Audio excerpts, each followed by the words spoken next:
À Angles, dans les Alpes de Haute-Provence, se trouve l'unique musée en France consacré aux harkis. En visite aujourd'hui dans la commune, Geneviève Darrieussecq, secrétaire d'État auprès de la ministre des Armées, s'est engagée à débloquer une enveloppe de 50 000 € sur 3 ans pour pérenniser ce lieu de mémoire. Véronique Bouvier, Aurélien Casanova. 1962, sur ce plateau au-dessus de petits villages d'Ongles, 25 familles de harkis, plus d'une centaine de personnes, la moitié de la population du village, vont s'installer pour 2 ans. D'abord sous des tentes, puis dans des préfabriqués. Ongles est le premier village français à accueillir des harkis. C'est cette histoire particulière à laquelle la ministre veut rendre hommage.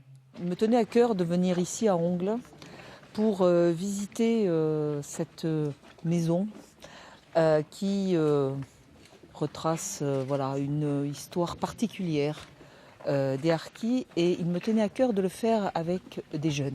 Pour ce fils de harki, la mise en avant de la maison d'histoire et de mémoire d'Ongles est une façon de rendre hommage à ces familles et à leur tentative d'intégration en France. Au début, il y a eu un peu de tension, mais les familles, suite à une tempête, les familles ont ouvert leur maison, et c'est ça qui est beau, ont ouvert leur ferme pour accueillir chez eux des familles de harkis.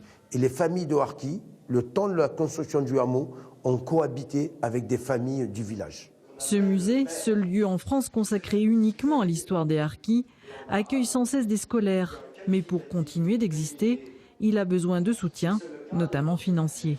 C'est important de pérenniser ce site. De là, finalement, aussi le soutien de l'Office national des anciens combattants et victimes de guerre à ce lieu unique dans toute la France. Donc l'ONACVG soutient ce lieu pour permettre finalement une transmission sereine de l'ensemble des mémoires de la guerre d'Algérie. Cette visite ministérielle scelle une convention avec ce site. 50 000 € sur 3 ans pour pérenniser le musée et développer ses actions pédagogiques sur les harkis. Pour que Ongles reste définitivement un lieu de mémoire.